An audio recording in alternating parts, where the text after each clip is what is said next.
Alors avant d'attaquer le spectaculaire, j'ai changé d'image là ici comme vous pouvez le constater ici.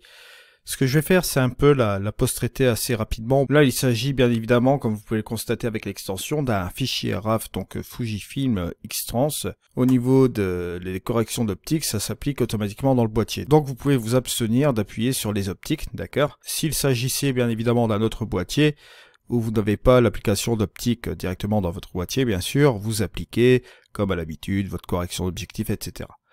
Là, ici, nous allons aller dans l'outil lumière, bien sûr. Là, j'ai affiché l'histogramme. Je vous rappelle que pour afficher l'histogramme, vous faites un clic droit sur l'image, vous faites afficher l'histogramme. Bon, ici, vous avez masqué l'histogramme. Vous cliquez à nouveau, hop, afficher l'histogramme. Vous le voyez ici. Si vous appuyez bien évidemment sur la touche J, ça vous permettra de voir l'écrêtage aussi également. Là, j'ai enlevé l'écrêtage, j'ai pas vraiment nécessité de l'avoir ici. Et là, ce que nous allons faire tout de suite, nous allons utiliser bien évidemment l'amélioration, c'est-à-dire l'accent, où je vais monter l'accent à peu près comme ceci, voilà. Ça va nous permettre de récupérer un peu toutes les tonalités et notre exposition par la même occasion. Et si vous faites la différence, regardez entre le avant et le après. Là, pour la balance des blancs, j'ai peut-être accentué sur la température, juste comme ceci, pas trop, pour obtenir ce résultat-là. Je vais terminer avec mon outil lumière, voilà, je suis assez satisfait de l'image, et maintenant nous allons passer directement dans notre outil spectaculaire. Bon, l'outil spectaculaire, lorsque vous allez cliquer une fois dessus, vous allez noter deux curseurs. Vous avez également un deuxième sous-menu qui est la luminosité et la saturation, bien sûr. Alors, comment va fonctionner le spectaculaire ? Le spectaculaire, lui, va vous permettre d'ajouter du contraste local sur votre image. Ça va vous permettre d'apporter du punch au niveau de votre image, bien sûr. Ça va aussi, par la même occasion, amener de la luminosité et baisser la saturation, dans le réglage d'origine, bien sûr. Ce qui va vous permettre d'obtenir un look cinématographique. Si je monte mon curseur, regardez, juste comme cela, vous voyez qu'on a ajouté du contraste, on a désaturé l'ensemble de l'image et bien sûr on a apporté un petit peu plus de luminosité. Et c'est cela la force de ce spectaculaire, bien sûr. Si vous baissez la quantité, bon vous voyez, vous l'amenez peut-être à 36, vous avez ce résultat-là. De plus, vous avez vraiment l'avantage de contrôler le contraste injecté dans ce spectaculaire. Si vous baissez ce contraste, forcément vous n'en avez pas. Mais si vous le forcez, regardez, vous avez un super contraste qui va s'appliquer directement et s'injecter dans l'image. Ça nous donne vraiment des résultats assez formidables.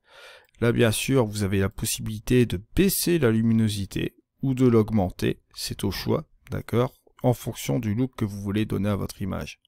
Petit tips, vous pouvez regarder votre histogramme afin de voir comment interagit ce curseur juste comme ceci, vous voyez.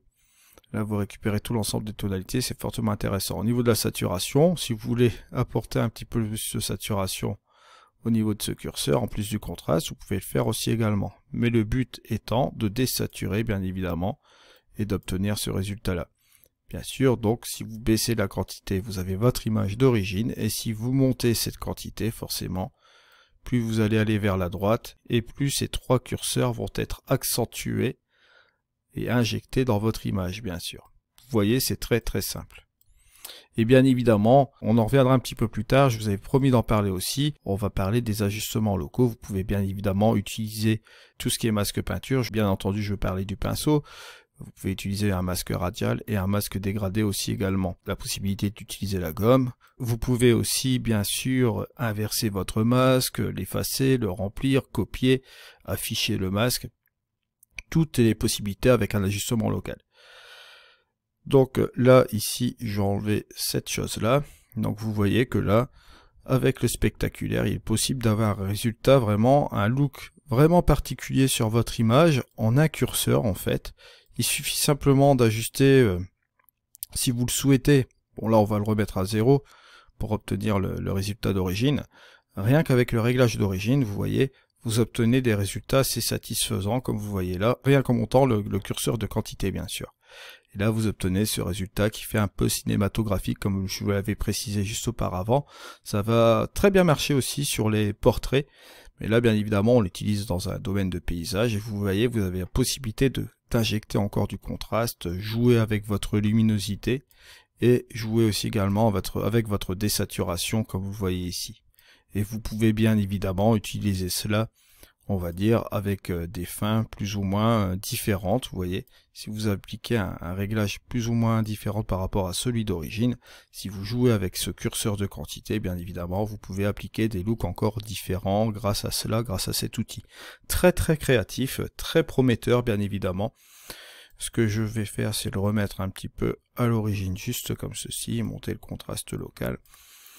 Et petit truc aussi, puisqu'on est dans spectaculaire, je tenais à vous dire aussi également, si vous souhaitez par exemple mettre la saturation à -25 ou à 0, par exemple juste comme ceci, mettre la luminosité à 0, ça va vous permettre d'agir avec un contraste local comme vous voyez ici, et lorsque vous allez jouer avec ce curseur de quantité, bien sûr, vous n'allez qu'appliquer simplement que le contraste local.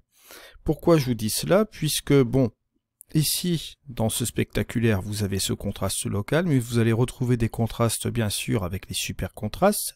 Je vous rappelle aussi également que dans l'outil lumière, vous avez un contraste intelligent, d'accord? Et vous allez voir, par exemple, après, on y viendra après, que dans l'éclat, vous avez aussi également la possibilité d'ajouter du contraste. Et, bien évidemment, dans l'outil mat aussi, ok? C'est pour vous dire, en fait, que l'absence de calque officiel dans Luminary, bien que, comme je vous l'ai dit auparavant, les ajustements, le masquage local fait office grâce à la texture et au basique. Vous avez le remplacement de ces calques avec ceci. Si vous manquez, comment dirais-je, d'outils particuliers pour appliquer par exemple du contraste, vous pouvez utiliser du contraste dans différentes zones.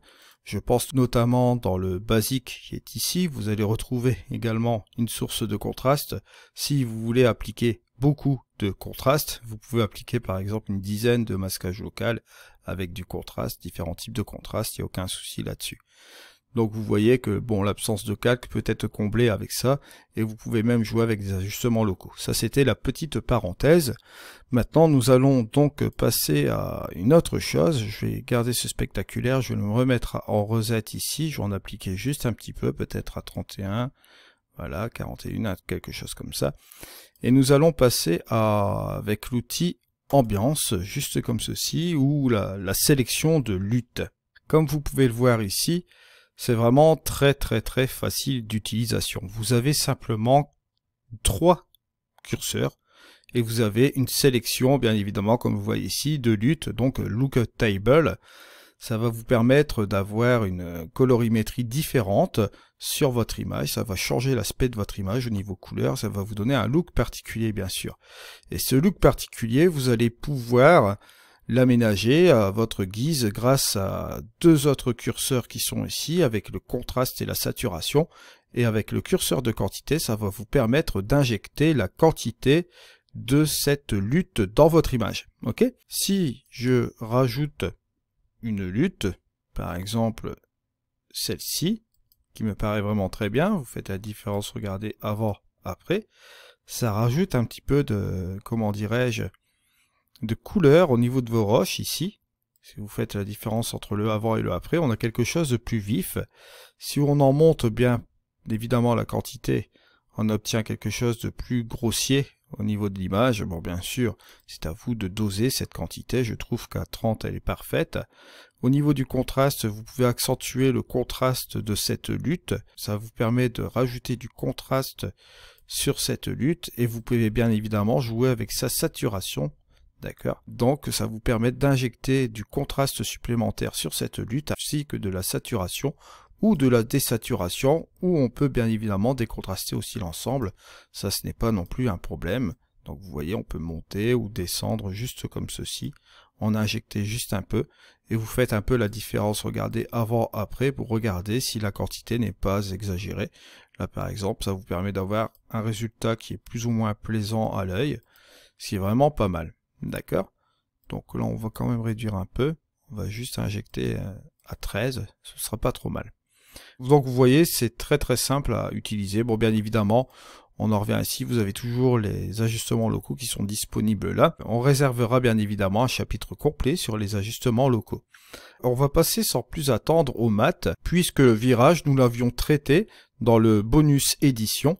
Donc nous allons passer directement dans l'outil mat.